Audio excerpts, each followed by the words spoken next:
నేను ఇక్కడ డాక్టర్ని. నువ్వు డాక్టర్ లెక్కలో సూని కంపౌండర్ లెక్కున్నావు. ఉత్తి డాక్టర్ కాదు, doctor Chidambaram MBBS FRCS London. అయితే ఏందోయ్? Doctor Chidambaram FRCS London. ఏంట్రా రా.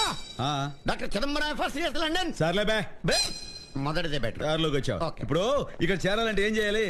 Very simple, very simple. You have to go to state the casualty and take the form and fill up the blanks with the తెలుగులో ఏడు. మీరు straight గా కాజువాలిటీకి వెళ్ళి అక్కడ ఫామ్ తీసుకుని ఫిల్అప్ చేసి ఇవ్వాలి. ఇంతకీ మీలో పేషెంట్ ఎవరు? ఎవ్వరు లేరు. మరి చేరేది ఎవరు? అన్నవే. అన్న ఎవరు? అన్నకేమైంది? అన్నకేమైతుందిరా? మరి నువ్వు చేరడం ఎందుకు? నీలా డాక్టర్ నవ్వుదామని. You become doctor. నేను హెల్త్ మినిస్టర్ అవ్వాలనుకున్నాను, కానీ అయ్యానా? లేదే. Hey guy, you know this fellow want to become a doctor. Extra చేస్తారు చూడరా. చెప్పు బే. మెడ మీద కత్తి తీస్తే చెప్తా. అక్కడికంటే మెడ మర్డర్ చేయాలంటే కత్తులు ఉండాలి కానీ కాలేజీలు సుమోలు ఎందుకు రా బుజ్జా? మరేం చేయమంటావు? నీలా మందు కొడుతూ కూర్చోమంటావా? రే, జింక నాటేటప్పుడు పులి ఎంత ఓపిగ్గా ఉంటుందో తెలుసా? అట్లాంటిది మరి పులిని ఆట ఆడాలంటే మనం ఇంకెంత ఓపిగ్గా ఉండాలి. చెట్ల దగ్గర, చెరువు దగ్గర డైరెక్ట్గా గుడికాడ వేసేయచ్చు కదరా. అమ్మ ఆశీర్వాదం కూడా ఉంటది. అన్ని బళ్ళు వద్దురా నాన్న, పెట్రోల్ రేటు కూడా పెరిగింది కదా. అందరూ కలిసి ఓ బండిలో నేడండి. ఓ నీ అబ్బా ఆపరదే.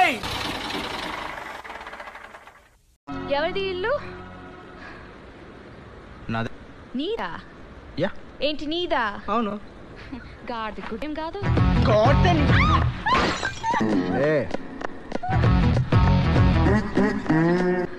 ఇప్పుడు చెప్పు, ఎవరిది ఇల్లు? నీదే. ఈ ఐలాండ్ ఎవరిది? అది కూడా నీదే. ఈ ఐలాండ్ కి కింగ్ నేను. ఇది నా ప్యాలెస్, నువ్వు నా బానిస. టీ తాగుతావంటరా? టీలు కాఫీలు అలవాట్లేదు. ఏంటి తాగుతావా? టీ తాగినట్టు. శ్రావణి గారు, మా బామ్మని మా తాత ట్రైన్ లోనే కలిసారట. మా అమ్మ నాన్న కూడా ట్రైన్ లోనే కలుస్తున్నారట. అవునా? అవును. చాలా విచిత్రంగా ఉంది. నువ్వు ఒక్కడే అనుకున్నాను, మీ ఫ్యామిలీ మొత్తం ఇదే టైప్ ఏంట్రా?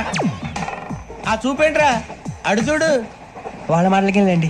నేను కూడా నా జీవిత భాగస్వామిని ట్రైన్ లోనే కలుసుకుంటానని జేసీ గారు చెప్పారు. ఆయన ఎవరు? ఆయన మీకు తెలియదు కదా, చాలా గొప్ప సిద్ధాంతి అని చెప్పినట్టే జరిగిపోతుంది. మొక్క జరుగుద్ది. అవన్నీ నమ్మే ఉంటే నీ ఫేస్ లాగే నువ్వు ఏదో కన్నాలేసుకు బతకాల్సి వస్తుందిరా. మీరు ఇవన్నీ ఏ పట్టించుకోకండి. నిజంగా ఆయన చాలా గొప్ప సిద్ధాంతి. ఆడో గొప్ప సిద్ధాంతి, ఈడో గొప్ప యాదాంతి. వెంకీ గారు, మీకు స్కార్పియో గురించి ఏమైనా తెలుసా? అయ్యో, దానికే బ్రహ్మాండమైన బండి. డీజిల్ బండి అయినా పెట్రోల్ పికప్ అంట. మంచి మైలేజ్ కూడా ఇస్తున్నాను విన్నాను. అది కానీ కొంటున్నారా మీరు? అయ్యో, నేను అడుగుతుంది స్కార్పియో కార్ గురించి కాదండి, జోడియాక్ సైన్ గురించి. అమ్మాయి అడిగిందేంటి, నువ్వు చెప్పిందేంటి? స్కార్పియో అంటే కార్ అనుకున్నావా?